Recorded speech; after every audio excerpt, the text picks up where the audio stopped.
3, 2, 1. The Simpsons movie on the big screen. What? Oh my god. People are always asking me, are you the Simpsons? And I'm like, bitch, my liver's failing. I get it, because they're yellow. Nice. Ah, yeah. This is the podcast starring Astile Doherty. Welcome to episode numero trino, episode 3. And I'm very happy because I'm joined with a very special guest, and his name is... Liam does stuff on YouTube. Because his name's Liam, and he does stuff. So Yeah. Some of you might know him as the funny LOL Sardonicast guy. Some of you may know him as that Canadian ginger guy. Yeah. I know him as a pretty funny guy. I'm gonna say it. So Thank you. I'm glad to be here right now. I was actually surprised that you got back to me so quickly. I was like, holy shit! The fuck? Yeah, you caught me on a good day. Did I? Oh. I'm glad. Because I'm not gonna lie, when I saw that live stream yesterday, I was a little bit worried, but you know, I'm glad to know that it's. Yeah. I'm glad to know it's all good. Rightfully so. I mean, I have quite the warped sense of humor. Yeah.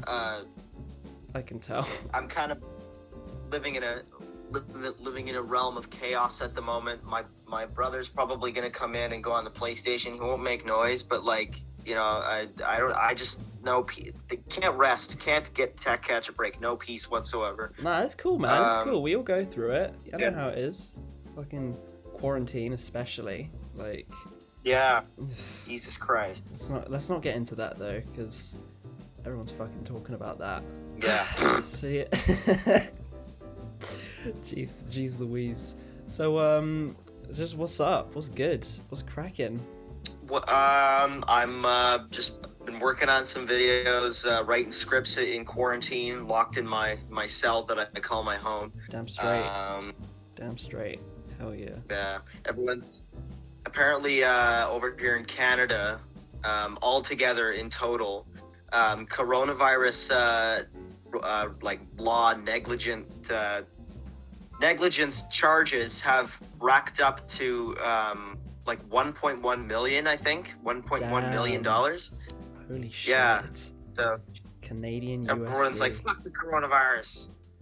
It's the same here in London. Everyone has no fucking boundaries or anything. I see small children Yeah. with their parents jumping out the cars, people with their dogs fucking running around all over the place. I'm like, fuck off. Like... Yeah, oh my I god. get that it's nice outside, but like, you got a garden, man. Come on. You know? Yeah, absolutely. I only go outside to walk my dog. Only reason. Well, yeah, that's a very valid reason. Exactly. There's I saw a video. I don't know where it was, but there was this video of these two guys on a balcony, like a big tall apartment building. Yeah. And they look down at like the corridors or whatever, and there's a bunch of people gathered up, like chatting or whatever, and so they filled up a garbage bag. They filled it with like dirty water, Mm-hmm. and they dropped it all the way on like the whole like 20 feet. Oh They god. just splattered onto the whole crowd. It was hilarious. You can probably find it. Honestly, I'm just gonna say this now because no one knows this, but when it comes to stuff on the internet, I'm so fucking late for everything. You know, like every time I tune in to like just any video, like any like memeless video or any like maybe like I don't know, maybe like a year old like I hate everything video or something like that. I watch the video and then I see everyone talking about it like on the subreddits. Like this was like a really big funny thing. This was like a meme. I was like, I missed all of this. Like, what the fuck? Shit. Like I had no idea that the gnomed thing was a thing until like 2 days ago. And You've been gnomed. And the thing is because I'm so new to everything, like I experience it as though it only happened yesterday. Like when I first found out about the whole Cool Cat drama, I was like, this happened like 3 years ago. Like, and I'm only just getting invested in it now, you know? Like it's fucking weird. Yeah. I'm late I for everything. I totally do sympathize with, and like I understand that sort of. I can find myself getting entrapped in that sort of predicament, but I find that I'm often the exact opposite because I have too much free time. Yeah. So I'm always checking things. I'm always looking to see what's hot, what's spicy. You know, the latest. As you do, because that's how you survive on the internet. You know. Yeah. Which is why I wouldn't. Very true. Let's say if the internet took over the world, I wouldn't survive because I miss everything. Like my favorite I hate everything meme is like 4 years old. It's the I hate dust thing. Like I find that so funny. Yeah. The amazing bulk, like, you know, and we'll get into that later, but that's the thing that exists. Oh right, yeah. Yeah. I'm excited. Me too. But yeah, I don't know, just like Are you lost? Fuck the internet. I have a topic. Oh really? Well, actually, before I was gonna briefly mention something first though. Because like you said, you have a lot of free time, right? So you're up to date with everything, right? Yeah. Have you been up to date with the whole KSI versus Rice Gum thing? Oh my goodness. I mean, I guess I don't know. You kind of got me there because as much as I am pretty up to date with what's going on in the universe, I kind of dropped out on YouTube drama because most of it just I don't blame is you. like. Yeah. I don't blame you. I mean, I totally understand why somebody would be invested in it. I once upon a time. Yeah. Like Hopefully I'll grow out of it. That's all I'm hoping for. That I grow out of it.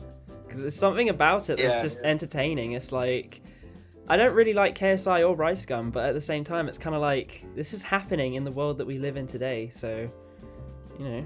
Yeah. Might as well. It's digestible and it's easy to latch onto. So just a heads up, just in case you do find yourself wanting to get invested, just don't.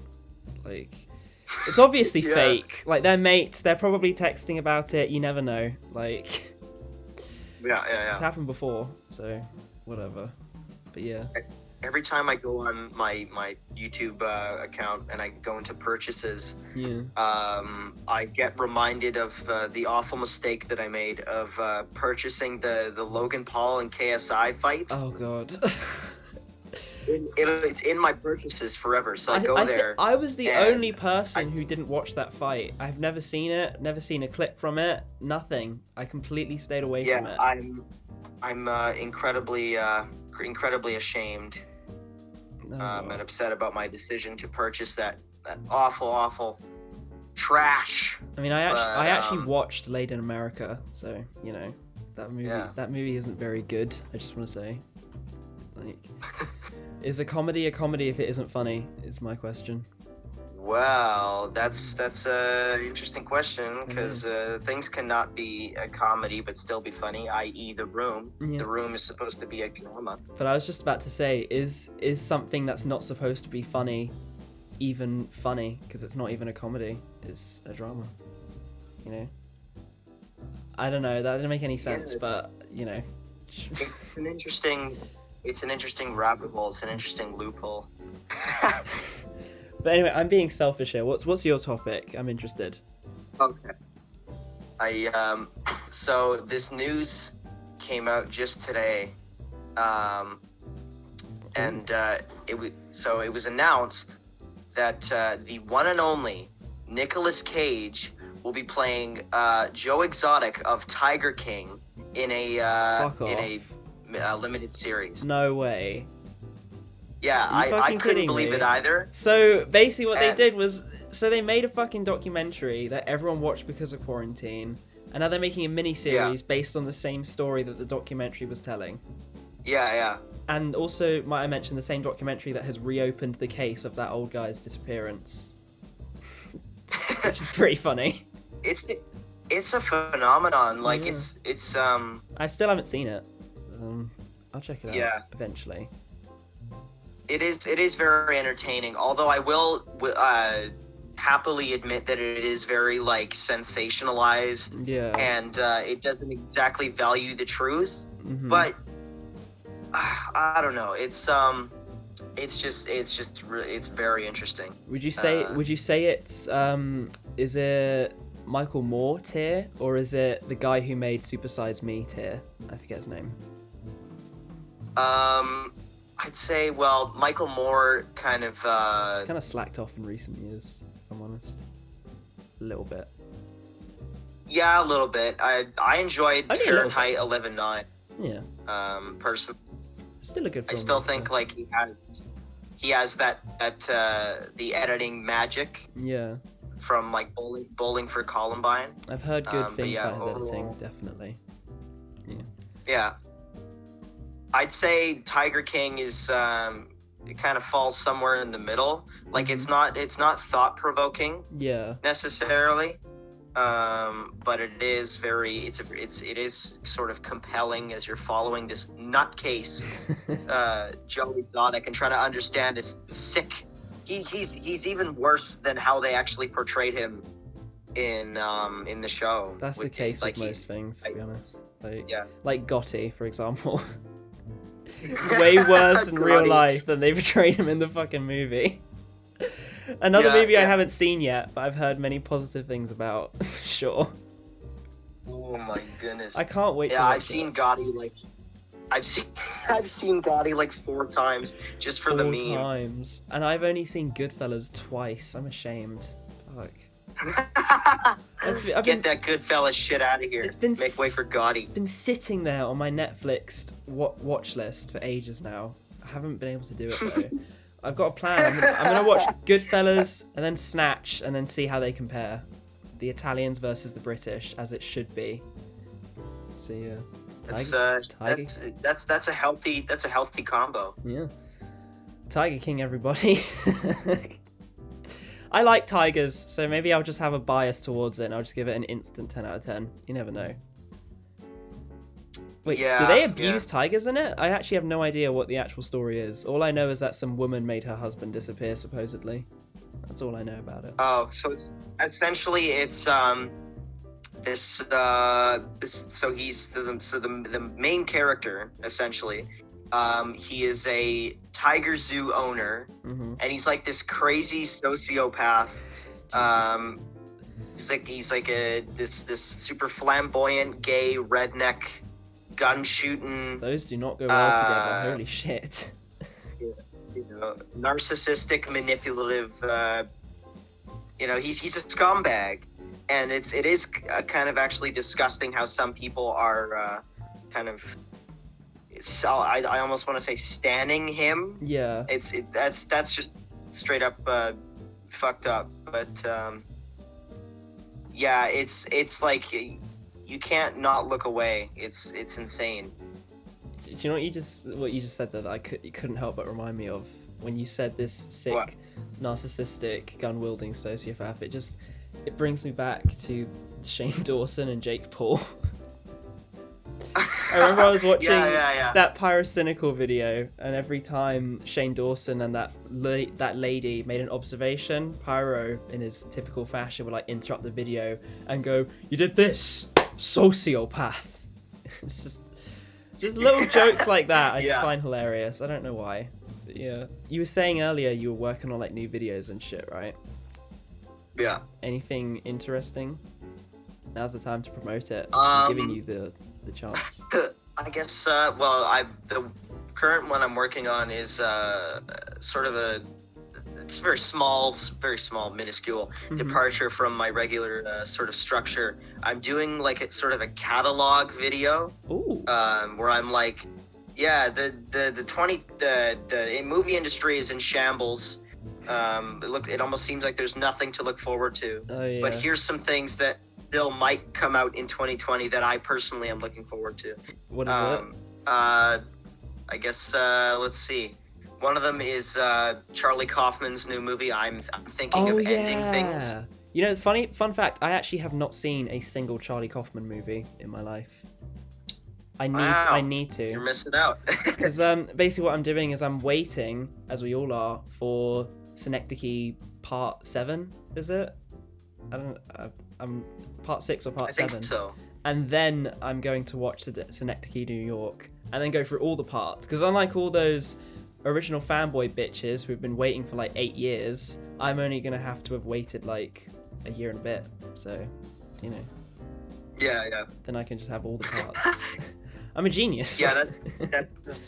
Yeah, the new Charlie Kaufman movie. What else is hopefully coming out this year? Hopefully. Last Night in Soho by Edgar Wright. Oh, yeah. Oh, you know the little black kid from Attack the Block is going to be in that movie? Really? You know what the names? Thingy and Mayhem. Probs and Mayhem. Mm-hmm. Mayhem's going to be in Last Night in Soho. So, yeah. That's true. That's great. Mm.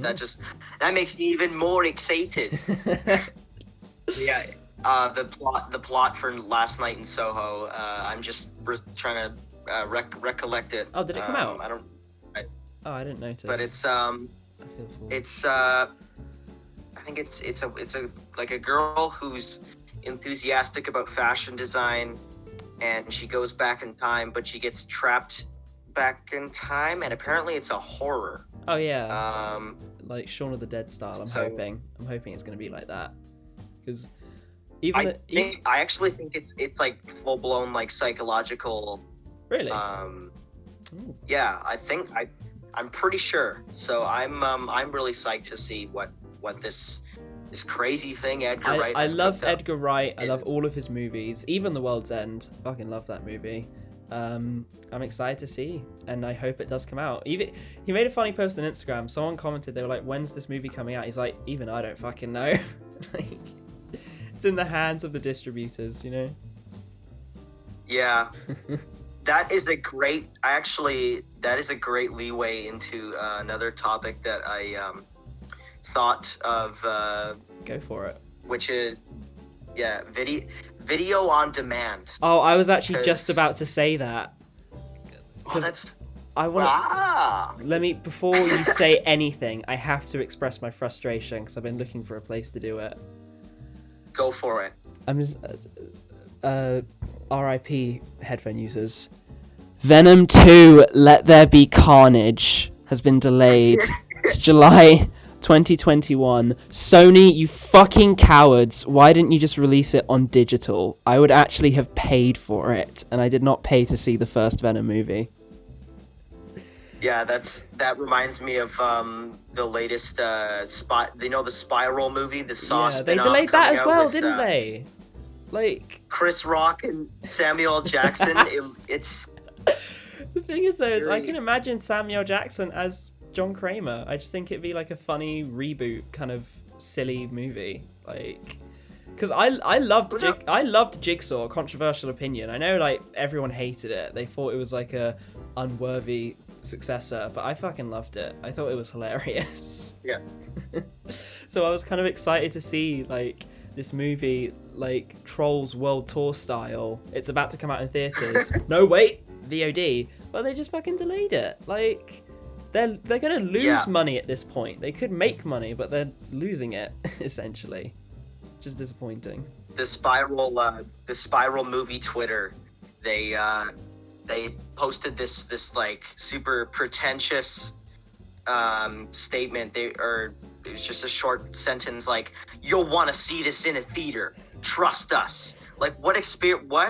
What is so special about this experience that it needs to be experienced in this fucking schlocky ass Saw movie? Getting high. That's probably their target demographic. People who want to get high and watch Saw movies at Halloween May. That is a valid theory, actually. Also, it's a pretty wide demographic. Like, you know, I'm not saying I'm part of it, but I'm just saying that like there are people that do that, you know. Let's go see the slasher movie and just make out in the theater. The slasher movie coming out in May, need I remind the world. Yeah. Which doesn't make any sense at all. But hey, Halloween Kills is coming out, so, you know. Why? Okay, I liked Halloween 2018. I'm just saying, I really liked it. It was the first movie I saw in the cinemas that was rated 18, even though, you know, like, I'm not 18, spoiler alert, but like, it was the first movie I saw in the cinemas that was 18, and you know, it was a fun experience. Yeah. I'm an awful criminal. I just snuck into there. I movie jumped to Halloween 2018. I bought a ticket for, what the fuck was it? Some shitty animated movie. I'm pretty sure I bought a ticket for I've Smurfs heard the this Lost story Village. before. Yeah. And then you snuck in to see Halloween instead. Right. Yeah. That was funny. Except I did it for Halloween. I ended up being disappointed, but if you like the movie, I respect it. Yeah. I think what people hated most about it was probably the blend of like horror and comedy, like, because I remember people were saying the comedy isn't bad, but why is it in a Halloween movie? But I think for me, because this is definitely trying to be it was trying to be like its own thing, and I see it in that way. Like, I'm able to, in my mind, separate it from the other Halloween movies, you know, especially garbage like Halloween 3, Season of the Witch. So I think on its own it does stand pretty well, but I can understand why you would probably fucking hate it. Like, I'm not denying that. As much as bad as Halloween 3 is, well, I don't know. It's just campy and a little underdeveloped. I saw it once when I was like 11, and I couldn't stand it. I was like, where's the violence? I think I gave it like a 5 out of 10 on Letterboxd, aka 2.5 stars. But there was one scene that has stuck with me. It's like the mask scene where it makes the kids' heads rot. Like, I thought that was the really best scene in the whole movie. Like, I was best scene in the whole movie for sure.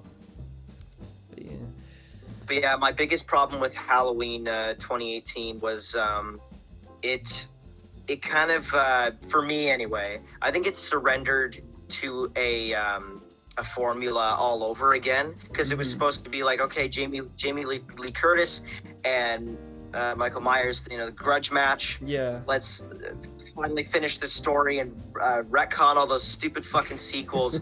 But it kind of, I don't know. I almost wish it was just like a 50-minute thing on YouTube Red or something, because there was so much stuff with the teenagers that I was not having a good time. That same guy is in Daniel Isn't Real, right? That kid, that kind of emo kid with the black hair.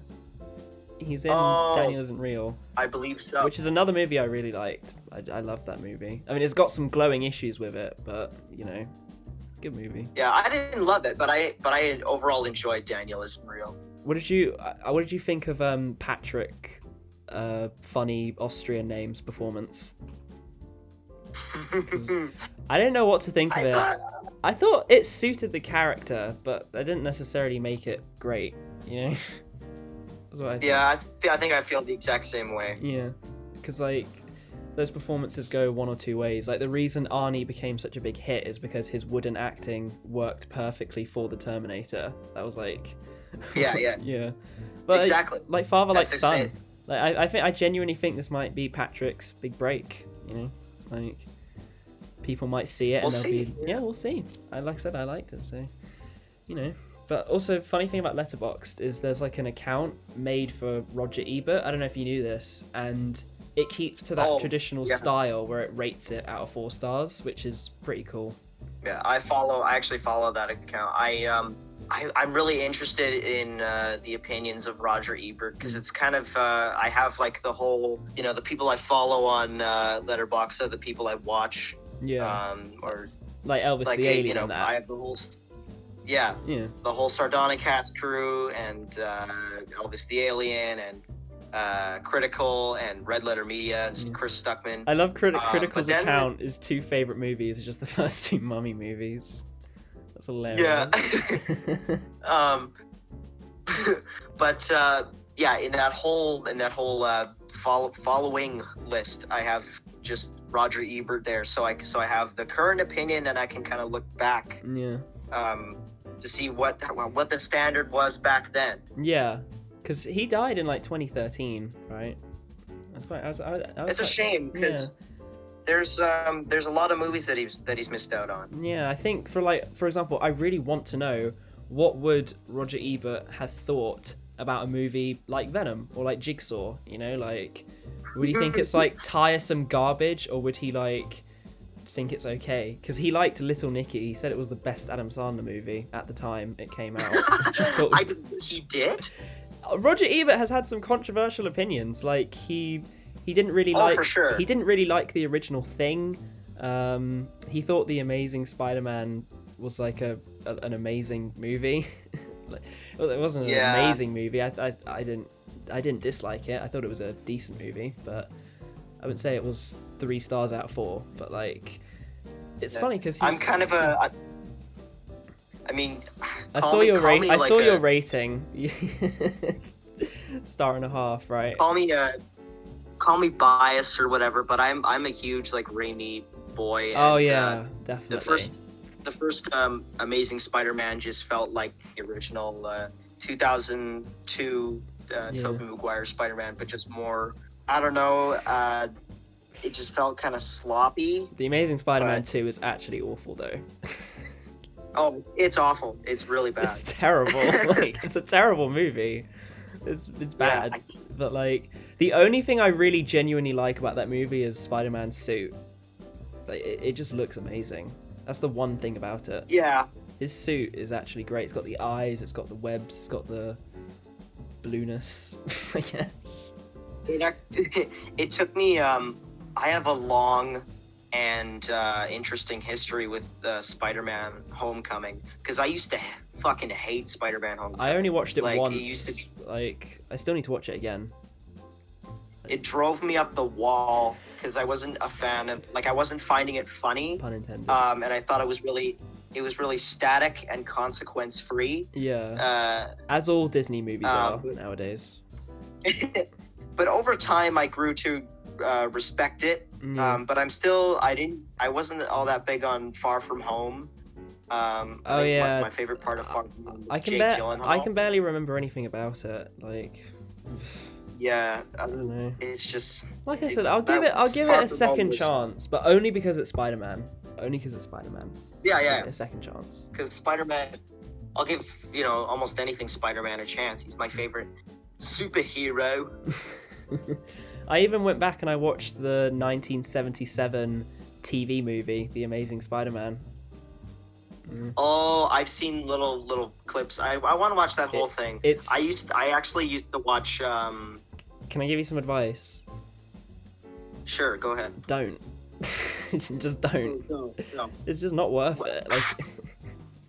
Are you sure? Cause I don't know. Seriously, if you'll actually be disappointed. Like, it's just.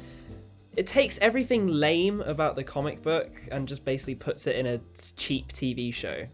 That's basically what it does. Yeah. I mean, I guess. Maybe I was thinking more. I'll just watch like 20 minutes or kind of skim through it. I went through the whole thing. I don't know why. Like, I said to myself, I'm not even gonna make a video about this. Like, why the fuck am I watching this? Oh yeah, because my own integrity.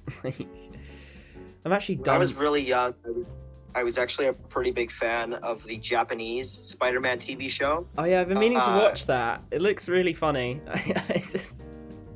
I want to watch it. It is quite funny. It is a lot of fun. He has like a robot sidekick and a big rope instead of an actual web, right? Yeah. Yeah. But Stan Lee was like a trooper about it. Rest in peace. Love that man. Yeah, Stan Lee. Love that man for eternity. He actually really enjoyed the creative liberties of the Japanese show.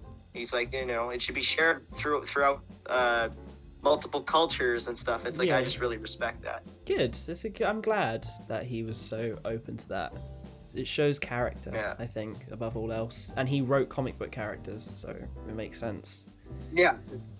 To write characters, you have to be a character yourself. That's what I say. Do you want to use this little comic book discussion as a as a gateway to our next to a film, a certain film that you. Um, I was hoping to talk about the good one first, but I that was a good segue, so I'm going to take it. Okay. Yeah. Do you remember? Just so we're clear, you do remember this movie a fair amount, right? Yeah. It was actually a childhood favorite of mine. I Believe watched it or it not. once when I was a kid, and I rewatched it recently because one thing we were talking about people follow on Letterboxd earlier. I'll use that for this little segue. Like I am obsessed with seeing what other people think about movies. Like every day I'll go into Charles Yang's profile, I'll go onto the Right Opinions profile, I'll go onto the unofficial YMS profile. And then one day I see he's watched the Hulk and he's just giving it like a half star, and I'm like, why? So I saw that too. It was like a 1. I just went to watch it myself, and then I don't blame him. And for those of you in the dark, the movie we're talking about is the 2003 Hulk movie by Ang Lee. And I still think, despite how boring the movie is, the scarce amount of action scenes are still, like, I actually enjoy them quite a bit, and the effects hold up decently well. For the most part. For the most part, I'll say. What like I will say, all the desert scenes, I think, are good. The desert scenes are epic. One thing I will say is that the design of Hulk, right, like the actual design of the character, not Bruce Banner, the big green man, it hasn't aged as badly as I thought it would. Like, I thought to myself, I'm gonna watch this movie, I'm gonna watch the scenes with the Hulk, and I'm gonna be like, oh my god.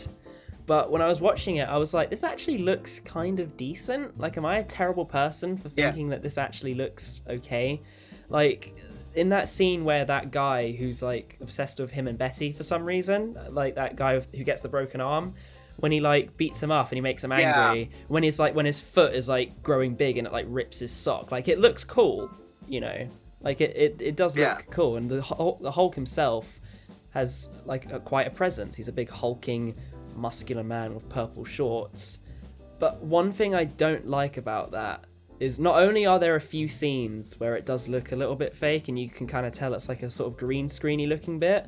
And don't get me wrong, like I said, there are plenty of scenes, like when he breaks out of that water thingy and they bring all the poisonous gas in and it just makes him sneeze. It looks good. But there's the occasional moment where it's like, did someone copy and paste this onto the scene? Like, what? Yeah, it so almost weird. There's a couple moments where it almost looks like the Incredible or the Amazing Bulk. Yeah. A little bit.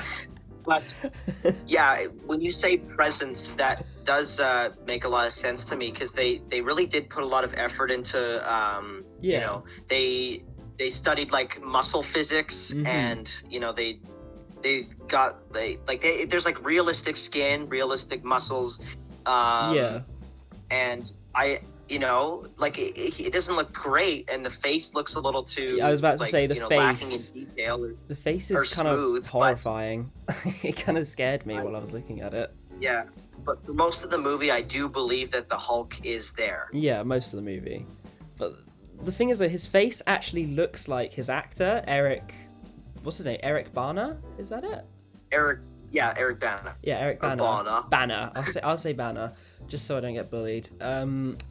It looks like him. Like, he doesn't actually look like the Hulk. He just looks like he's got a green face, and it's kind of cute in a weird way, because I think he has a kind of cute face, but I don't know. Like, it just doesn't really work, which is why I prefer like far shots where you can just see the Hulk like from far away, or when he's like in the dark. Like, there's that scene where he's by the trees and he like perfectly camouflages with them, and it actually does. It's a good shot, And then Betty sees him, and it's kind of cute, even though there's no chemistry whatsoever. And that's another problem with this movie. All the acting, apart from Sam Elliott, is terrible.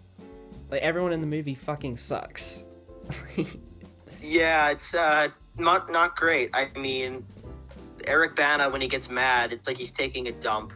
Jennifer Connelly just kind of sneezes through the, snores through the movie. Snores. She snores. And my biggest issue with this Ang Lee, what a weird choice for directing. Yeah. For a director. He's a very stylistic person, you know. And what bothers me about that is because the Hulk is such a simplistic, like, thing. Like, he's just a big green, like, monster, you know? Like... Yeah. I'm not saying you can't make, like, a serious toned Hulk movie. Like, you can make that work. But you just kind of went the wrong way about it, you know? Yeah. Like, you could do a Jekyll and Hyde kind of Hulk story, but why would you want to? That's my question. I don't know. There's something that's not. It's kind of weird with the Hulk because it's almost for most Hulk stories. It's hard for me to just not say like, okay, turn green and big and start smashing stuff. Yeah. Like, because I don't know what it is, but I have a tough time being captivated by Bruce Banner sometimes. Like, I really don't give two shits about the MCU Bruce Banner. Like, you know, I like Mark Ruffalo, and I think like he has good lines and everything, but as a character, I just don't care, you know? Yeah. And I think this film kind of suffers from the same problem, where you just don't really give a shit, because from the moment he's introduced, because, okay, the movie, I'll give it this, it sets itself up quite well. It gives us his backstory, you know, he was a kid, his dad was like a fucking psychopath who spent like all his hours at the military base. Like, it's interesting. Oh, yeah, I actually like those aspects. It's good. But then you cut to the present, where he's like this really moody asshole who stands in the way of like a gamma ray experiment that he easily could have gotten out of the way of if the other guy wasn't such a clumsy dick and just fallen all over the place instead of getting out of the lab. Yeah. Right? And it's then ridiculous. Yeah, and like I said, I don't care about him. He's a dick. Like, I don't even feel bad for him when he gets cucked by his girlfriend's dad. Like, if anything, I just find it kind of funny. Yeah, I forget the how have we gone this far without even talking about the transitions? Oh god. Those awful comic book transitions. All right, I'm going to say it. For the first like half hour or so, I'm not going to lie, I was kind of okay, all right, I can't say it. Hold on, give me a second. Okay. I was kind of digging it. Like, I thought to myself, okay, this is kind of cool. You've gotten like a comic book in a movie. I mean, Spider-Man already did it, and it did it slightly better, and it didn't overdo it. It did it just a little bit, you know, when he's in his room and he's designing the suit. It looks awesome. But this movie is fucking overkill. Like, it does it to a point where you're just like, stop. Complete accent. And it's trying its hardest to be impressive. I forget the, who's the actor? He's in this movie. He's like the bad guy. He was in American Psycho. He's one of Patrick Bateman's business partners. The guy with the broken arm, right? I don't know the actor's name. Yeah. I don't know the actor's name, but I know who you're talking about. Like, he's really bad in this movie, but I know what you're talking about. It's that transition where he like jumps up when the rocket explodes because it bounced off of Hulk's titty, and then the fire like consumes him. It's hilarious. But I love that. Well, obviously I love it, you know, because it's awful, but like it's absolutely god awful. But like, again, it starts off fine. Like, it's okay, you're being a bit flashy, but, you know, I like it. I see what you're trying to do. But then you keep doing it, and it's like, what the fuck are you doing? Like, what am I supposed to get out of this? Like, it's too much. Like, and it contrasts with the serious tone. Like, if the movie was more comical and goofy, it would be like, yeah, these transitions are fucking amazing. Like, they're hilarious, you know? But it's implying very serious tone. So it's like, what the fuck? I think the Ang Lee wanted to go for something that was kind of almost philosophical. Yeah, definitely. Which is weird for an Incredible Hulk movie. Well, because like I said, he was trying to do like a Jekyll and Hyde story, wasn't he? You know? Yeah, and I think that could work. Like, if you make it, I think you have to make it like very serious though. Yeah. Like, you should, you know, add some more grit Yeah. Which is what the Edward Norton Hulk tried to do, but Yeah. that was kind of boring too. Again, another movie I haven't seen in years and probably won't be watching again anytime soon. Yeah, I don't know. It's That's what I will not say. great. This Hulk movie that we're talking about now is, I think it has more value. Like, even though I think it's bad, I do think that it has like a bit more integrity. Like, it stands on its own as like this strange, kind of trippy experience. You know, like once you're done watching yeah, I get what you mean. you've had an experience. I'll give it that. Because it was the early days of these now ever so oversaturated comic book films. Yeah. My teacher once told our class about he was reminiscing about seeing Spider-Man in the theater, Yeah. the original, And just how amazing that would have and been, right? yeah. The previews were showing, and it showed the teaser for Hulk. You know, like the eye goes green and he smashes his house or something like that. And he said, he said out loud in the theater, Hulk! And then he went to see the movie, and he's like, "Wow, that sucked." And I just That's the that just that's the funny thing about these movies, is because they're not even good when they come out. Like, the Hulk wasn't good when it came out. Madagascar 1 wasn't good when it came out. Fucking like a whole bunch of movies, like something like, for example, like Justice League, like 10 years from now, someone's gonna say like, this movie wasn't even good when it came out, so like, why does it even fucking exist? You know? Yeah. I just find that really funny. I'm mostly pretty I'm definitely exhausted or burnt out from comic book films, but there are some a few comic book related things that I'm excited for, like Robert Pattinson Batman, Spider-Verse trilogy or franchise, whatever they're gonna do. Oh my god, have you seen the new name for Sony's Marvel Universe? It's fucking awful. The what? The new name for Sony's Marvel Universe. It's fucking awful. It's like Sony's universe of like Marvel characters or something really stupid like that. So stupid. That's actually what it is. Hold on, let me just get it up. It's like, oh my god. Sony Universe. It's like, it's what? Sony's. Listen, it's Sony Pictures universe of Marvel characters. The Spunk. The SPMU. Yeah. Spunk. Yep. You know what? Keep it. That's. If you can get away with Let There Be Carnage and a fucking Morbius movie starring Jared Leto, then go for it. What do you think about that title, that Let There Be Carnage? It's I've awful. heard a lot of people it's fucking awful. say it's stupid. No, I hate it. I actually hate it. It's pretty bad, yeah. When they... Okay, getting a bit away from the Hulk, but I want to say this anyway. Like, when they originally started, you know, the Amazing Spider-Man shared universe they were planning before it got cancelled because it was such a failure, they were going to make a movie called Venom Carnage, which would have been like a Venom Carnage movie, obviously. So why didn't they just name this new movie that? Venom Carnage.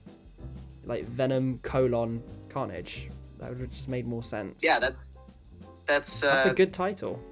I mean, it's a little less creative, but you know, sometimes when you try something different, it's stupid. In the case of Let There Be Carnage, but yeah, I'd much prefer Venom Carnage over Let There Be Carnage. Yeah. Anyway, back to Hulk. Like you were just saying, like when your teacher saw it and he was like, Hulk. I'm just like, I think my favorite thing about this movie, there are two things about it. The first thing is the poster, which I know technically isn't the movie itself, but you know, and it's, you know, it's that ominous poster where it's like dark and it's shadowed and you got the Hulk like that and it's like covering his face, right? It looks good. And I'm imagining when that movie first came out in like an IMAX theater, you see that big poster and it doesn't even have the title Hulk on it. It just says the date the movie's coming out and you're like, this is going to be fucking epic, you know? Yeah. Like, imagine your teacher seeing that. Like, that would have been fucking amazing, you know? Yeah. My personal pitch for a Hulk movie, if one were to be done, is I would want something very, very, very dark and like just straight up, just make it about like mental illness or addiction. Yeah. Like make Bruce Banner this incredibly dysfunctional, unhinged alcoholic, or maybe a drug addict. But I don't know. still like, somehow a genetic R-rated. scientific genius. Still somehow. Much more interesting than the two failed attempts at Hulk film. Yeah. You know they're making a She-Hulk TV show. I'm wondering how that's going to go. I bet it's going to be great. Yeah. But the other thing I genuinely love about this movie is the score by Danny Elfman. Would you agree? Yeah, I remember it, so yeah. Like I guess that's definitely a positive. Because like the main theme, because it is basically just the Spider-Man theme, but more mysterious. But I still love it. Like I love the whole dun dun dun dun dun dun dun dun dun dun. Like it's I wonder what it would have been. I wonder what like because all of these early 2000s comic book films they never really got like to franchise level. Yeah. Well, Spider-Man did, but Spider-Man 4 was canceled, and it never really got as big as they were intending it to. Yeah, like Sony wanted like 6 movies. Like, they wanted 6 Spider-Man movies, which is insane. I'm thinking of like that is insane. I'm thinking of like early 2000s comic book movie Avengers. I'm trying to think. I think it was just the Hulk and Spider-Man. I can't remember any other ones. Or you're forgetting X-Men. Yeah, but X-Men actually did become like a franchise that has become tainted. Right. But the Hulk and Spider-Man, I think they ended when they needed to. Like, because Spider-Man 4 could have been disastrous, Because I'm with you. I've read your review on Letterboxd. I don't think Spider-Man 3 is that bad. Like, I just think it was an appropriate place to end. Like, it's definitely a sign that things were getting bad. Like, yeah, the studio was getting a lot more involved and shit. Because Spider-Man 3, as kind of controversial, sloppy and interesting. Yeah. Sorry, I just need to as it is, like the characters have to deal with very tough. Like, there's every single character is going through a tough time, or having to make a tough decision. Yeah. That's what I like about those movies. They're about people, Like, it's not just about Spider-Man. It's about Peter Parker. It's about Mary Jane. It's about Harry Osborn. It's even about someone who's not really Eddie Brock, but shares the name with him. I guess. And you could kind of say the same thing about Hulk. It's about characters. Like, it's not really about the Hulk. Like, even if it isn't good, it's like it's a character film. That's what it's trying to be. Yeah. Yeah, well, first of all, I haven't even mentioned it. Nick Nolte is genuinely amazing in this movie. I have to say that. He's brilliant. Yeah, like that's. I find him. What would you say? He's totally chewing up the scenery. Oh yeah, definitely. He's having fun doing it, so props to him. Like I see no difference between what he did and what Willem Dafoe did in the original Spider-Man. Just chewing the scenery and having a blast while doing it.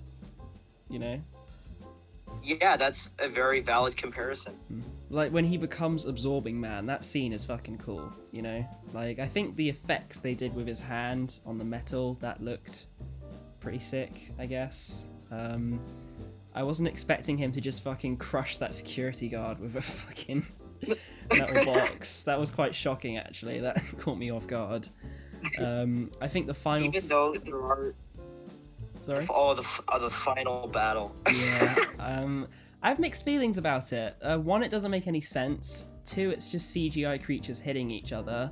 And 3, it literally ends with an atomic explosion. Like... Yeah, it's just a big bubble of, like... Just, I don't know, green. Just green. Footage overlaid. Yeah, pretty much. It's something, I don't know. I think the last thing I'll say about this movie is the ending is genuinely terrible. Like, it's inexcusable. You don't like me when I'm angry. Fucking zoom out of him in South America. I had something else to Sequel setup. I had something else to... Oh yeah, that's what I was going to say, the sequel. Like, I do want to mention this in a future video, but I'm going to just say it quickly now. Avi Arad is one of the worst producers working in Hollywood.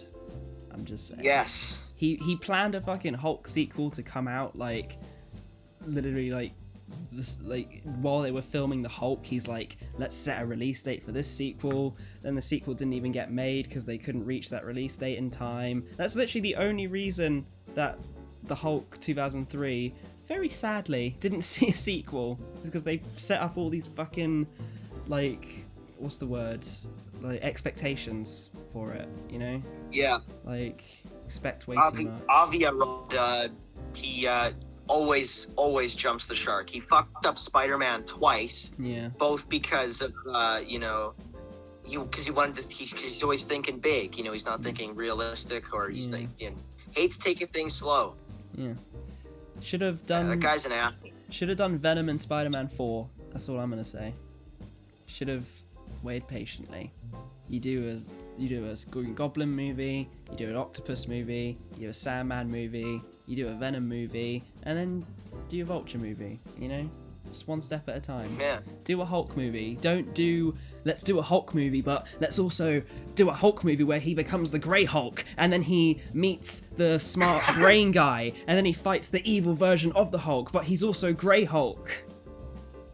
Chill. Yeah, it's like the mind of a 10-year-old playing with action figures. Yeah, the mind of a 10-year-old.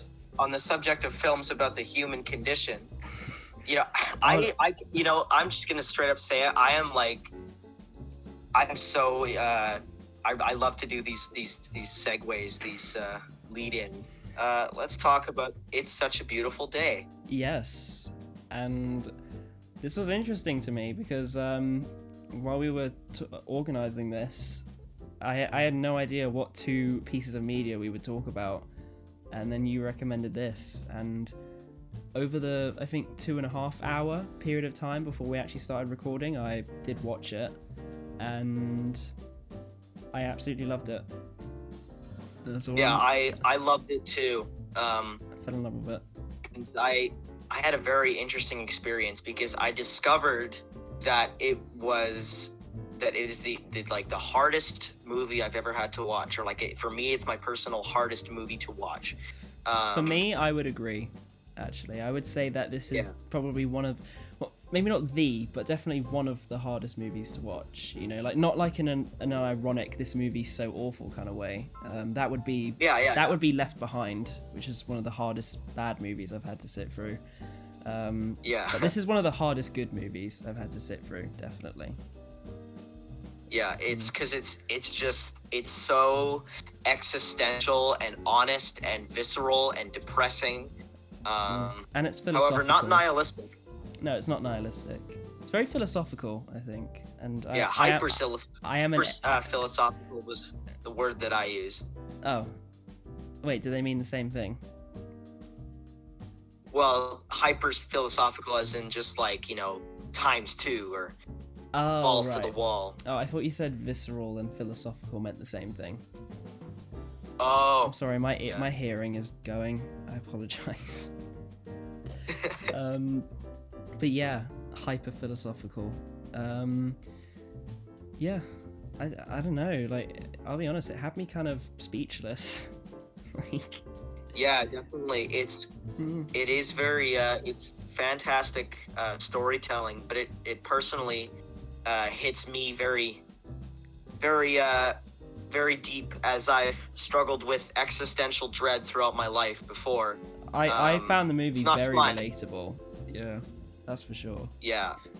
Maybe for different reasons to you, but for my own reasons, I found it extremely relatable. Would you like to evaluate how you related to it? I guess,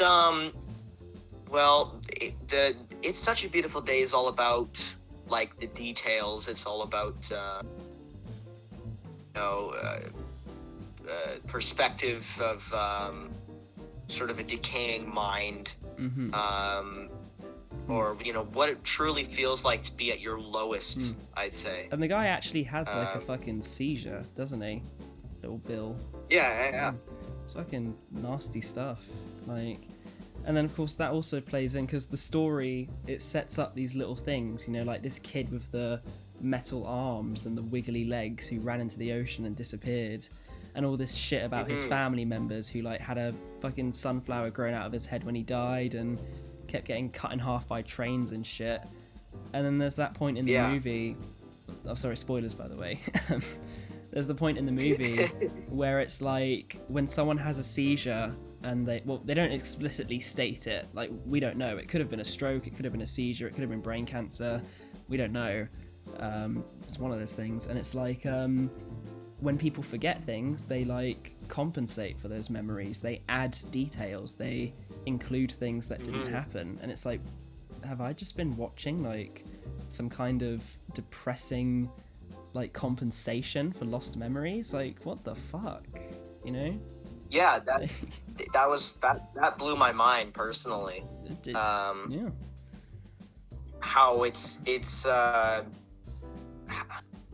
I can't believe that it was that the thing was written, because it's just there's so much, it's so powerful and reigns true to reality, and it sort of shapes things or in a unique way and makes you look at things different. And, it's very real. It's like, even though it's like a bunch of doodles and like stop motion animation, it's very real. And it even has like little bits of reality, like there's a female face, there's other people's voices, it's like, holy fucking shit, Yeah. And I was not expecting it to go in the direction it went in. Like, oof. Yeah, it in my Letterboxd review, it's my score's sitting at a 9, but the more I keep watching it, I'll keep thinking about it and have it on the mind. So it could very well become a 10. But I used the phrase where I described how it felt like the movie was actually like physically hurting me. Like, I felt the exact same way. I felt really anxious and kind of tense while watching it. Like, it's like the movie was fucking attacking me or something. Or like, I don't know. Because it's able to tap into this extremely effective dreamlike, I guess, perspective. Like, or it's able to set up these bonkers scenes that you could only, it's a good word, see in a dream.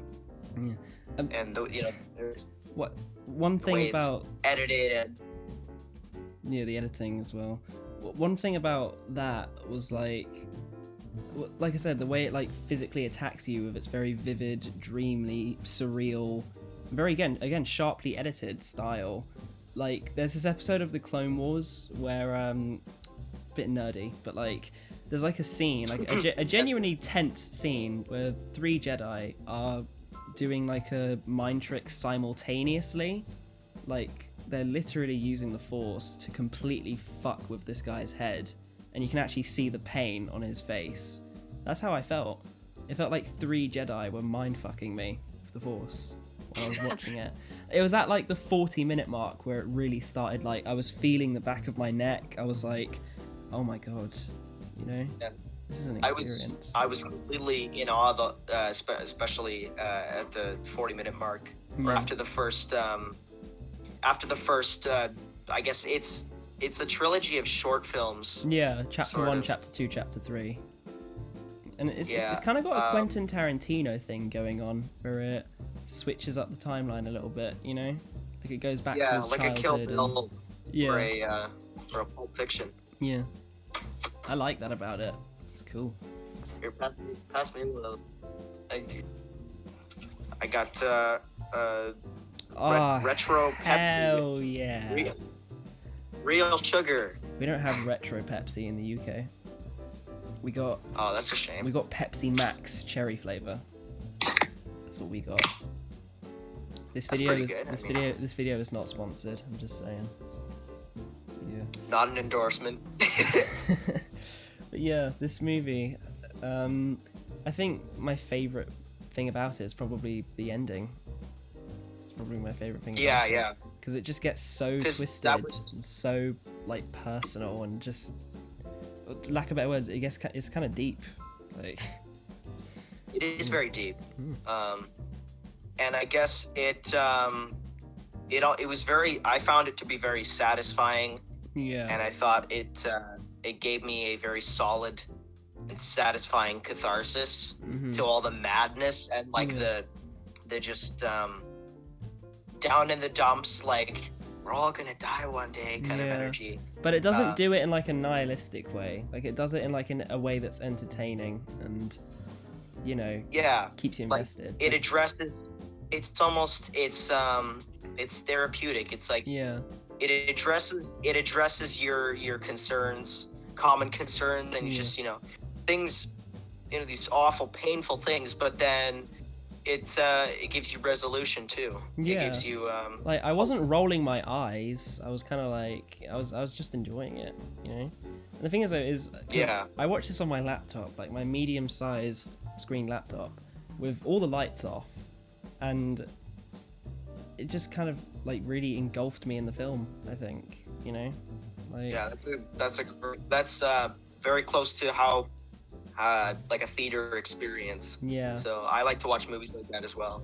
Yeah, and I think what kind of heightened my experience was there are several moments where it very suddenly becomes flashy and a bit erratic, and that really added it, especially watching it in the dark. That really added to it for me. It was like it kind of shocked me a little bit. I was like, oof, got a bit of a rush from that. Holy shit. And it wasn't it was very earned too. Like it wasn't cheesy. it wasn't out of place or anything. Mm. Yeah, nor cheesy. Mm. There's a whole, despite how amateurish or like jejune it can look. Yeah, Is that how you say it? I think It's so. there's genuine craftsmanship. It's genius. Yeah, it's Charlie Kaufman. Yeah. It reminded me of you've probably seen this movie, but Darren Aronofsky, Requiem for a Dream, because they're both very very well edited and very very visceral, and they present they shed a light on some pretty fucked up shit. I know a lot about Requiem for a Dream, but I'm sorry to say I've never actually watched it, unfortunately. Oh, But it's should on my watch definitely- list that's- for sure. Because the funny thing is, I didn't know about Requiem for a Dream until a joke in the Fred trilogy video. When yeah. Ralph says Requiem for a Fred. That's how I Yeah. found out about the movie. I had no idea what it was until that point. Requiem for a Fred. I want to see that movie, actually. I think it'd be yeah, it's really great. And No, I meant there's Requiem for a some Fred. I want to see that movie. With Fred figures that on one, it. not Yeah. not the Darren Aronofsky No, not that version. amateur stuff.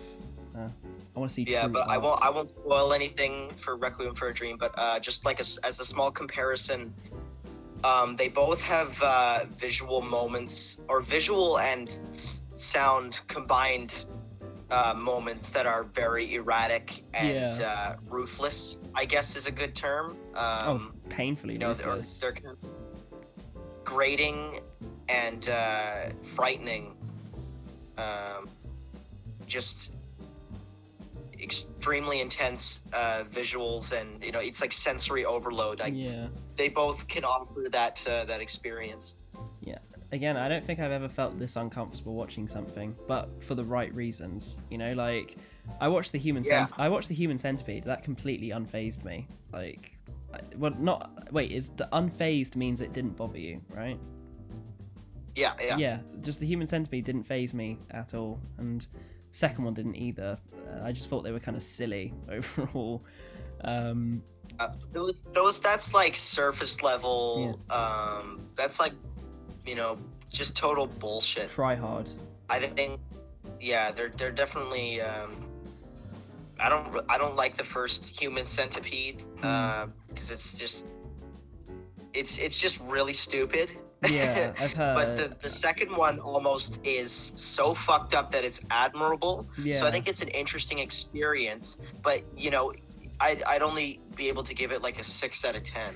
Yeah. But there's disturbing shit that doesn't mean anything, and it's just look at this, or like Yeah. this movie's banned in our country. I have a very ambitious plan to go through the whole Human Centipede trilogy and then go through the whole Human Sexipede trilogy.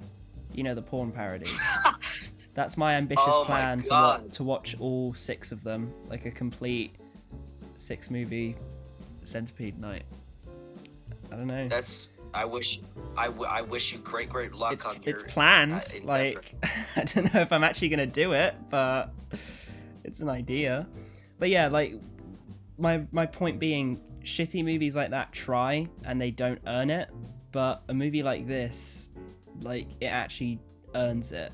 Like it earns that uncomfortable feeling, and it does it in a good, non-grotesque, non-nihilistic, very interesting, kind of emotional way. Like, at the end of the movie, I wasn't crying, but I was kind of like, as all the lights were going out, I was like, oh no, you know? Like, I was kind of sad to see Bill go, because I really liked Bill, even though I didn't even really know him, because he never said anything, he just did stuff.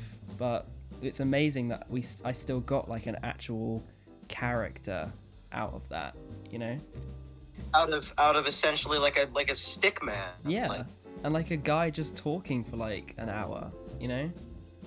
Like, yeah, that was my biggest I guess halfway through the movie I was starting to think like I'm not digging this narration because it's not pleasant to listen to. mm-hmm. But then I caught myself and I was like, wait, but that's the point. Yeah. It's supposed to be, you know, it's supposed to sound kind of monotone, mundane. Yeah. So, you know, it's because it's supposed to have that effect on you. Yeah. But I guess like one small, well, take it with like a grain of salt. Yeah. But I have one like small little complaint mm-hmm. with It's Such a Beautiful Day, which is you know, don't get me wrong, it's still great, but like if I were to say something, I would say that some scenes I would prefer to just not have narration at all, just mm-hmm. so, because I felt like I would have gotten more of an interesting interpretive experience. Yeah. But that's about it. Like, yeah. The thing is though, I say that I can see why you would think that, and to some degree I do agree with you, but the thing is, the way I critique movies is very strange. Like, I find myself, sometimes I'm a little bit unfair, and just because I favor a movie significantly less than, say, another movie, I will kind of intentionally be a bit more nitpicky, you know? Like, just to be kind of evil. Like, I don't know why I do it. It's just how I do movies, I guess. So, like, I understand why you would think that. But, like, to me, and like you say, it is the point. It's supposed to be quite monotone, and his voice is supposed to be a little bit annoying. But I don't find the voice distracting, like, at all. Like, literally, the whole time I was watching the movie, I just thought to myself, when it was over, there was nothing about that movie I had to complain about, you know? Yeah. But at the same time, I'm like, yeah, I guess that one scene, if I was in a different critical mindset and I fucking hated this movie, I would be thinking, oh yeah, you could just not have the narration there, you know? Like, yeah. I probably explained that horribly, but, you know. No, that makes perfect sense. But, like, yeah, like I said, take that with a grain of salt. Yeah. I'm sure I won't care at a certain point. But I just that's just like a small thing. Yeah. Like, for example, I have my issues with, like, the original Terminator are quite small. Like, there's one scene where the practical effects look a bit fake, you know? Like, yeah, still a 9 out of 10, but whatever. Not as good as Predator, in my opinion, but, you know, whatever.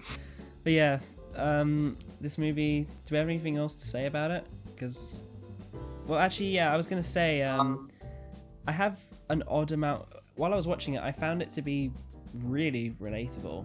I won't go into too much detail because it's kind of sad, but there are a lot of things about it that had me saying, I see myself in this, or I see things that I go through like every other day, you know?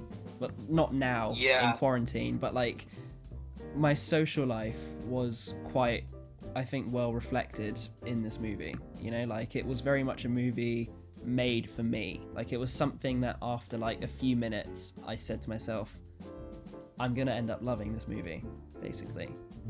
Yeah.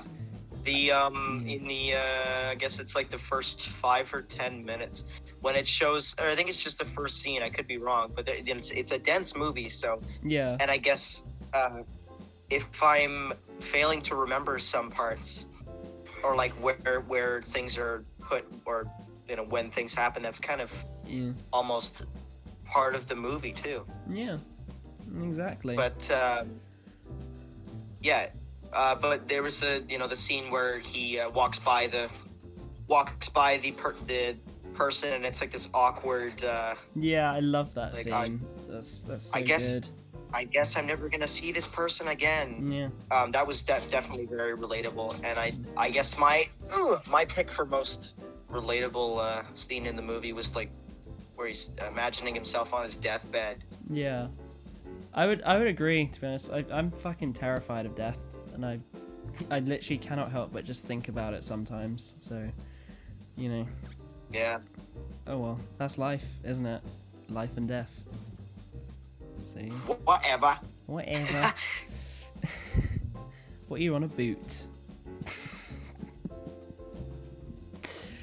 We don't say a boot. Do you not? I don't know. I had we actually in Nova Scotia, there are people that talk almost exactly like the characters in Fargo, Coen Brothers movie. Or like Steve Buscemi. Yeah. So when people from Nova Scotia say about, they say a boat, which sounds more like a boat than a boot. But the American people just kind of said haha boot, and it is a little annoying, to be honest. Oh well. All right, I do apologize. I will refrain from the word a boot. Oh no, that's to be honest, a boot is kind of more of a Scottish thing anyway. So like, you know. Yeah, that's definitely a. What are you on about, you bastard? Like Shrek. Yeah. What would we rate these two movies we've discussed? Let's start with Hulk. For me. Wait, my brother. I didn't mean to interrupt your interview. But he took one of the candle. Yeah, chocolate Oreo. And it's all the cream. Want to taste it? I'd love a taste. Okay. I'd love a taste. I give the Hulk a 4 out of 10. Honestly. That's a decent score. The Ang Lee, I'd give it a. I don't know what that means. Is that yeah. That was my favorite movie growing up. But reflecting fucking sucks. I definitely what did I give it on Letterboxd? It just looked so cool. Like as a kid, I was like, whoa, he's like fucking jumping so far. He's so epic, and now it's just like, you know what? It sucks. You can't deny it. Yeah. I think memory's a bit foggy. I think you gave it 1.5 stars, probably. I can't remember. Yeah. Something like that. So that's a 3. I guess I think I would say it's positive that's the. I'd say it's closer to a 3 than a 5, definitely. But yeah, like I said, very entertaining, but also kind of really boring. So it's me. Yeah. What would we rate? It's a what's it called again? I'm so stupid. Oh, it's such a beautiful day. It's such a beautiful day at 9 out of 10. I'm gonna go one step further. I say 10 out of 10. Terrific. Like I said, movie. Glad you liked it. Movie I watched, immediately knew I was gonna love it. So yeah. Very relatable, very cute, very fun movie. Kind of funny sometimes, actually. I found myself laughing quite a lot, which was... Yeah, there are some very funny scenes, notably the grocery store. Oh yeah, the crotch, the crotches. All the goddamn produce. Or is that what the? I think it's just getting their crotches in the goddamn produce or something like that. Yeah. So yeah, that's the movies. Would you like to do a quick Q&A? Sure, why not? Or just, I don't know, interview or whatever. I don't fucking know. I actually Go ahead. I do have a Google Doc of just some random questions because every time I go on Instagram and go on my story, hey, ask some questions for my podcast, like 5 fucking people actually ask questions. It's very irritating. So I just wrote some down that I haven't answered yet. So Nice. Here's one, and this is an interesting one for me at least. Do you like your name? Do I like my name? Yeah. If I'm being honest, not really. Fair enough. Do I wish it was Kevin? No, I don't wish it was Kevin. Kevin. That's what my brother just asked. Yo, Kevin, dude. Kevin, bro. Fun fact, my name was originally going to be Phoenix. Ooh, nice. Phoenix. Yeah. You can't say that. You look a bit like a phoenix. Quite strange. Yeah. It's a shame they didn't go Phoenix. Oh well. I quite like Astile. It's unique. I'm very proud of it. It's good. It's good. A lot of people think it's named after Bastille, which is wrong. It's actually a combination of my parents' names, Lisa and Pete. You take the E from Pete, you take the L from Lisa, blah blah blah. You got Astile. So yeah. I like it. It's nice. Let me try and say it. I dare you.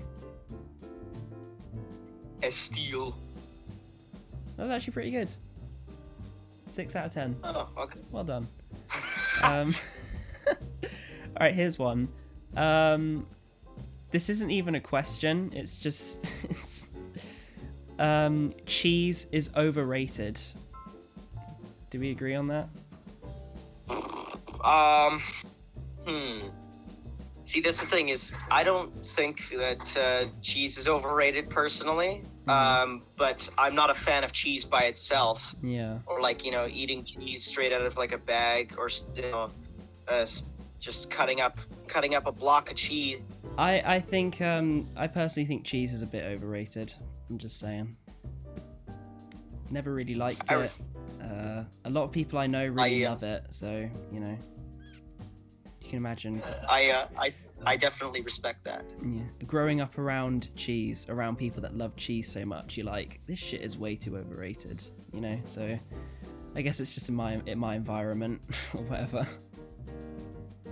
No, stop! I'm sorry, man. I'm ruining whatever it is that you. Wait, just putting updating on his Oreo tower. Yeah. It's impressive so far. I'll give you that. Yeah, it's all the Oreos.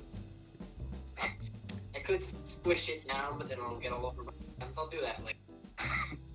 All right, here is a life-changing question. Okay, we've got to think hard about this one. Is Marmite a condiment or a spread? Ooh. Interesting.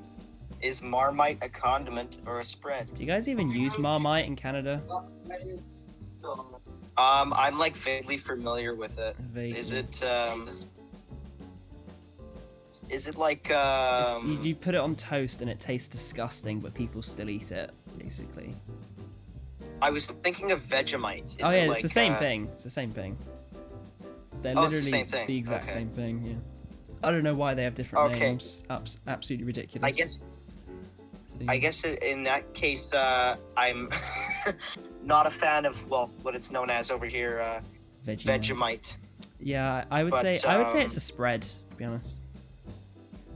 Yeah, I'd agree with you there. I think it's pretty self-explanatory. It's Because you spread it. lather it on.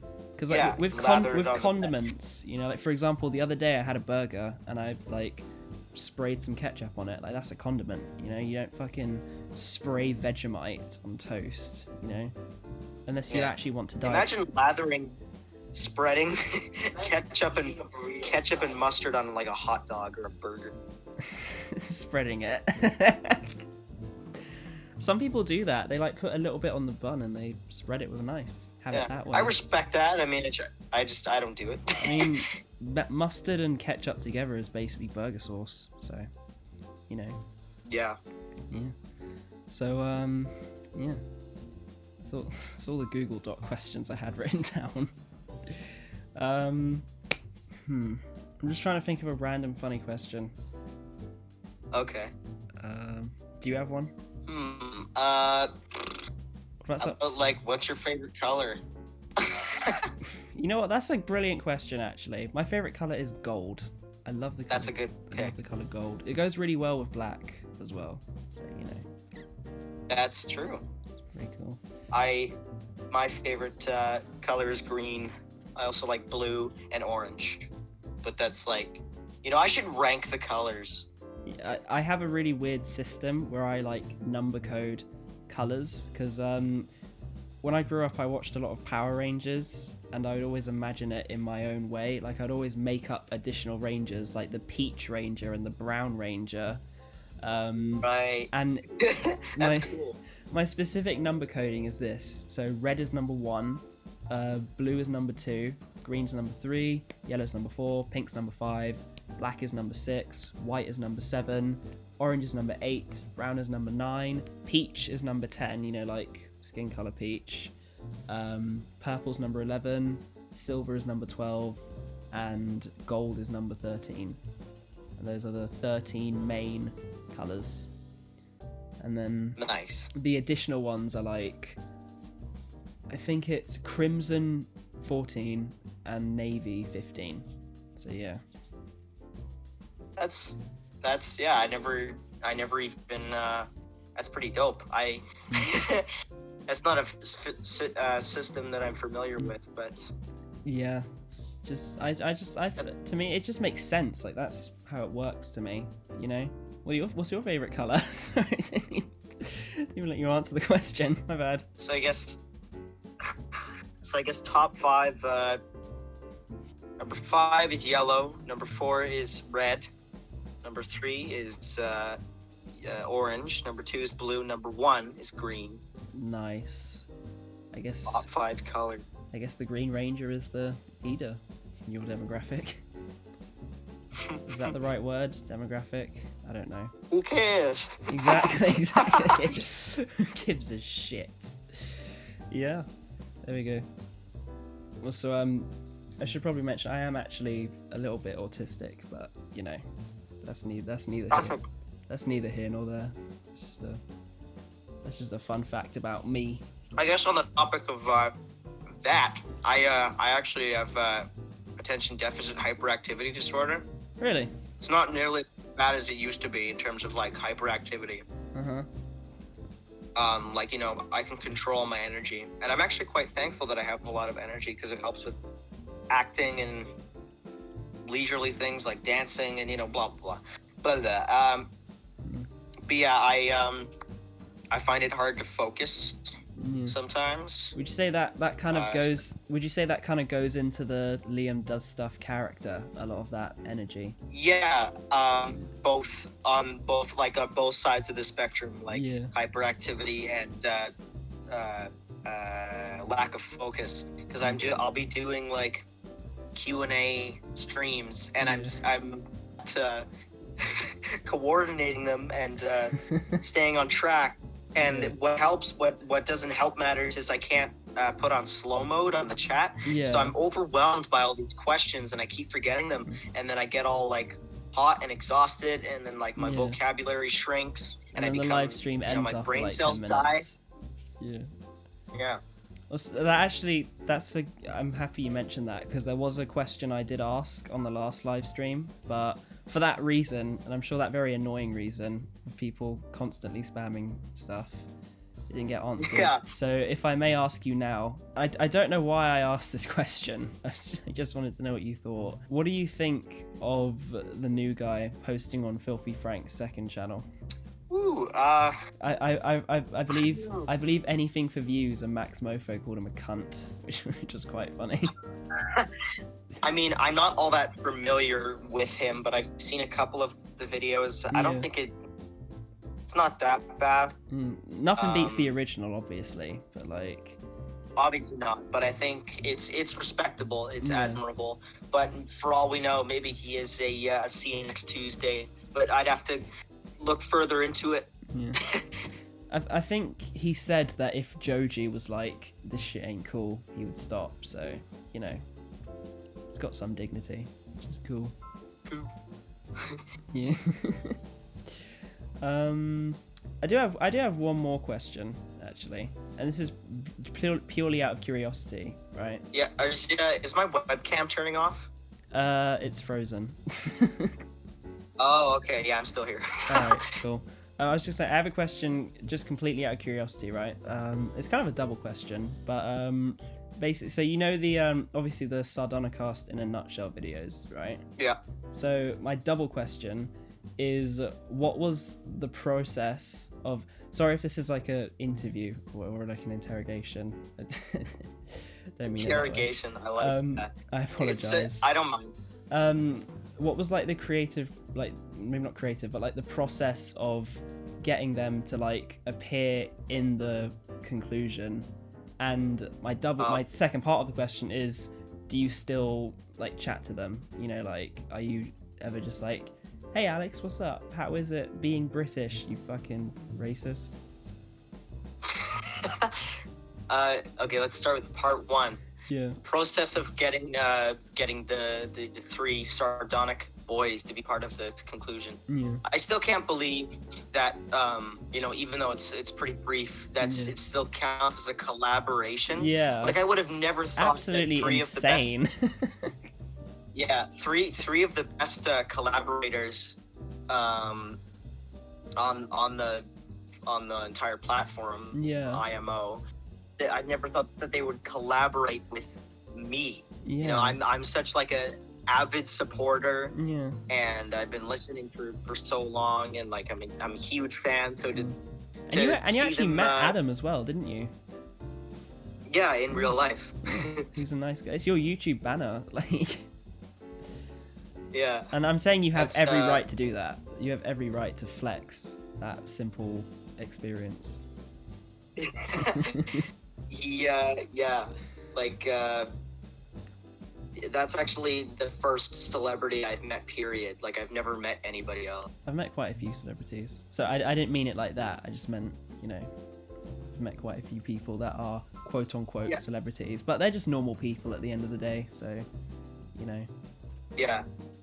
Although it was very hard to see YMS as just Guy at first, because it's like, you know, I rarely see his face. Anybody?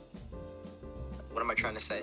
I guess I rarely see his face, and I always watch his quickies. I always hear his voice. So to see him in person and see like every pore on his face was like some sort of crazy virtual reality experience. I've been watching his stream highlights recently. They're actually really funny. They are quite funny. It's just him screaming about Kimber. Like, it's brilliant. Yeah. Very excited for that video. The thing is that if I actually... But, even though chances are slim, if I ever met any of them, I would literally just... I'd just shake their... I wouldn't even get a picture with them. I'd just shake their hand and say, you guys are amazing. You know? Yeah. I wasn't even, like... I mean, it crossed my mind, like, on the fly, but I almost wasn't gonna ask, because I respect the guy so much, I don't want to bother him. Yeah. I wasn't gonna ask for a picture, but then he offered a picture, so I was like... That's the thing, though, because... I'm the luckiest person in the world. I just love being difficult on purpose, like, for myself especially. So, like, because I live in the same country, so if I ever met IHG and he probably wouldn't, but if he said, would you like a picture, I would just be like, nah man, it's cool. Like, you've given me enough by just being like alive, you know? Yeah. So, yeah. Yeah, and the totally. fact that he like watched that fucking stupid video I made, you know, that April Fool's video, like, it blows my mind. Like, I'm just sitting there thinking, he actually watched this video. Like, what the fuck was he thinking when he was watching it? Like, who is this crazy motherfucker drawing MCU on his fucking body, throwing a mask at the camera and cutting it off at the end? Like, and then he leaves a comment, and I'm like, wow. Jesus. Yeah, I saw that. That was an excellent video. Thank you. The thing is, though, is I would like to say here and now, I am officially done with that. Like, I don't know why, because I'm a very anxious person, you know, so like I have this constant feeling on the back of my mind, even if it isn't true, you know, like everything could like make like a personal video directed towards me saying this isn't true, but I will always have this anxiety that he thinks that I'm some kind of like freak, like some kind of obsessive fan or something. Do you know what I mean?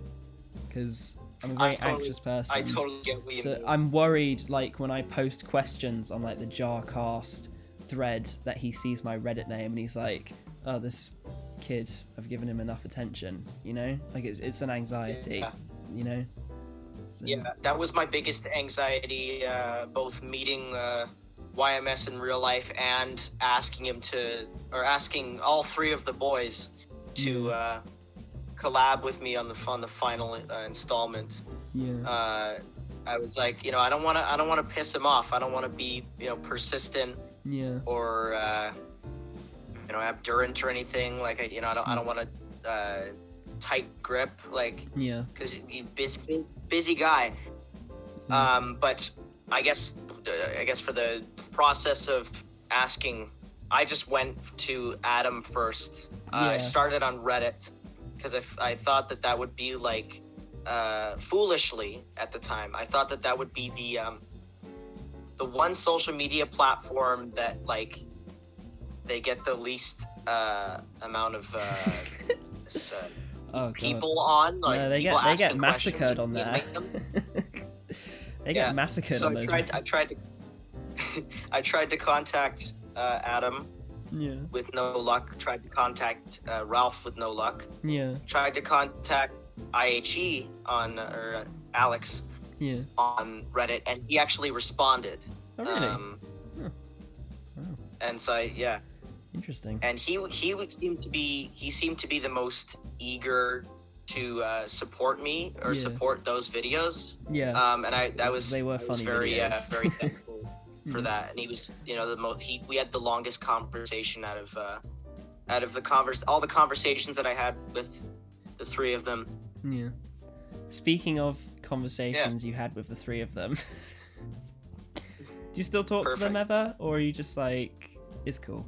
I mean, you guys or what?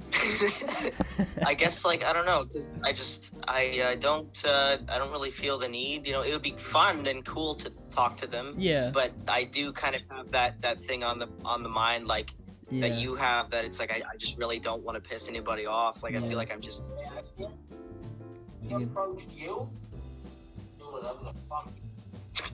The funny thing is, right, is even though I haven't really done anything wrong, you know, other than watch their videos and like post the occasional cringy thing on Reddit and then delete it 5 minutes later because it gets downvoted. I have this temptation to make a post on Reddit saying, I'm sorry, but what am I apologizing for, you know? It's like, I didn't do it, you know? I don't know. Who knows? Maybe one day I'll meet them in real life and I'll just be like, you guys are awesome, and that'll be the end of it. I will be fully satisfied and I won't have that anxiety anymore. You never know. Future holds many wonderful things. So yeah. But yeah. Who knows? Yeah. I mean, I won't go to Canada or New York anytime soon, or probably anywhere else in England, but, you know. Yeah. Who knows? Maybe one day they'll do a big Sardonicon, like a Comic Con for Sardonicast. That would be That would be very fucking interesting. amazing. That'd be brilliant. Yeah, But yeah, that'd be the joy of a lifetime to have Jenkum vendors and just I don't know, all the movie guests tours. as well. Chris Stuckman, Amanda the Jedi, Video Game Donkey, like all for the sake of Sardonicast. So, yeah. But yeah, that's another thing. I'm actually kind of, like I said, like I don't want to make videos like that IHE video where it's just me. Like, it wasn't my intention. Like, I wasn't trying to like grab his attention. You know, it was just like a joke. You know, April Fools and everything. It was very lucky that he saw that video. It's only got like 300 views, I think. So like, I don't want to make videos like that anymore. I want that to be like a one-time thing, you know. And also like, yeah, I'm done with film. that's how I I'm done with feel about. I'm done with film reviews now. For two reasons. One was, again, I feel like I'm kind of just like basically copycatting people that I watch. And two, my last review, which was on the platform, was so fucking difficult to make that it just put me off wanting to film and edit film reviews. Like, genuinely. That movie's fucking cursed. So I'm just doing short films now. I'm finally finding my place as a filmmaker, which I'm very happy about. So, you know. It's that's great. I certainly I felt like that at one point or another, where I'm like, do I even want to keep reviewing movies? Because I've been actually, you know, trying to make movies now and writing scripts, and I've seen some made of a movie. your recent videos. They're actually, I've really enjoyed them. Just saying. Oh, like, thank I you. really liked the Death Grips on a toilet music video. I thought that was very interesting. Yeah. Thank you. Yeah. So, I guess that's kind of a good way to sum up, I guess. Just two lads, one Canadian, one UK, trying to make their way in the world. Yeah. I think we're doing a pretty good job at it so far, wouldn't you agree? Yeah, considering the circumstances right now. Yeah. I've already got like 4 other things ready to upload, you know, so let's just see how the public reacts to that. But enough about me. Is there anything you would like to promote or make aware of the world? Oh, okay. If you don't know me, maybe consider checking out my stuff. I will link it down in the description, for real. Yeah. Thank you. Liam does stuff.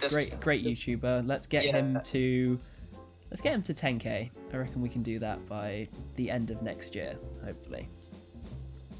Shoot big. Yeah. Yeah. I think that's a good place to wrap it up. Thank you again for making me watch that movie, by the way. That was good. Oh, yeah, no problem. That was really good. I wanted how does one end this? I guess I don't know. Thank you for watching. It was an honor to sit down and talk and have this very interesting and pretty productive chat. I mean, yeah, I would say so. I'd say that my insecurities have slowly died down a little bit, which is good.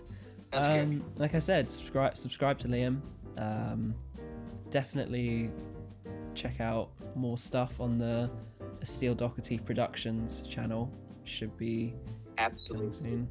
Also, just a heads up is I've tried to schedule these podcast episodes, so you might not see this for quite a while. Like, it might just be sitting on my computer for a couple weeks, but I will hit you up when it eventually drops. So, you know. Great. Yeah, you just spend as much time as you need. You know, make it the best you can if that's what you. Oh yeah. I will go through this whole conversation, carefully editing out all awkward moments, all quiet moments, all audio cutouts and whatnot. And I respect the grind. Thanks, man. Okay, well, yeah. Thank you for listening, podcastyites, and I guess I'll end this the way I ended the last 2 episodes, with one single word. Single word, sorry. Goodbye. Goodbye. Are you